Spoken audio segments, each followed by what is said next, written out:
শেষ পর্যন্ত দেখতে থাকুন। এই বোরকা পরা মহিলা নিয়ে অনেক বড় একটা গল্প কাহিনী আছে। আমাদের টিম এখন সাতবাড়িয়া কাঞ্চন পার্ক পার হবে। এইখান থেকে নদী পার হওয়ার পরে ওই পাশে যে প্রাকৃতিক সৌন্দর্য, আর বিশেষ করে আমরা যাচ্ছি ঘোড়ার গাড়ি ওঠার উদ্দেশ্যে। ঠিক আছে, আমরা উঠলাম ঘোড়ার গাড়িতে। ওঠার পরে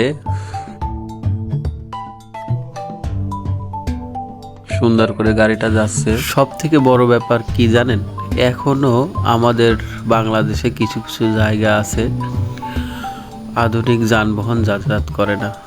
তবে আমরা ঘোড়ার গাড়িতে উঠে যাইতে থাকলাম। আপনারা দেখতেছেন যে শত শত গরু পিঁপড়ার মতো সাজানো। তো এটাকে বলে, গ্রাম বাংলা বলে গরুর বাতান। এখানকার যে গরুগুলা আছে মোটামুটি কম স্বাস্থ্য, কিন্তু খুব প্রকৃতির উপর নির্ভর করে এই গরুগুলা। সামনে দেখতে পাবো বন বন ঘাস। এদের এই গরুগুলাকে আসলে কেনা খাবার যেগুলা ভুসি বা ছাল এগুলা খাওয়ানো হয় না, খাওয়ানো হয় দুবলা বা প্রাকৃতিক যে খাবারগুলা মাটি থেকে উৎপাদন হয় সেইগুলা। কারণ এখানে দীর্ঘ 4-5 কিলোমিটার যাবৎ শুধু ঘাস, বন ঘাস বা সব ঘাস এইগুলা। তবে এই যে দীর্ঘ 4-5 কিলোমিটার, এটা আসলে অনেক ভয়ানক পরিবেশ। একা একা যাওয়া আসলেও সম্ভব না। তবে স্থানীয় কিছু লোক হেঁটে হেঁটে এই কাঞ্চন পার্ক বা সাতবাড়িয়া পার্ক থেকে হাবাসপুর পর্যন্ত যায়। নৌকা পারাপার হওয়ার পরে হাঁটতে হাঁটতেই যায়। তবে এখানে আগেই বলে রাখা ভালো, এটা রিক্সি একটা পথ।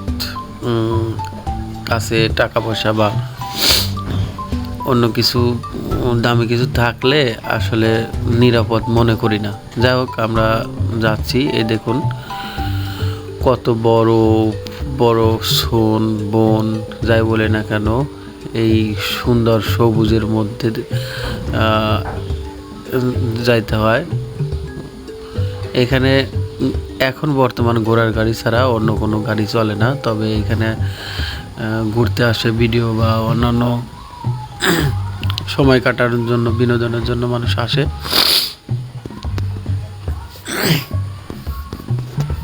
অনেকে আছে এখান থেকে দুধ কেনার জন্য সাইকেল নিয়ে আসে।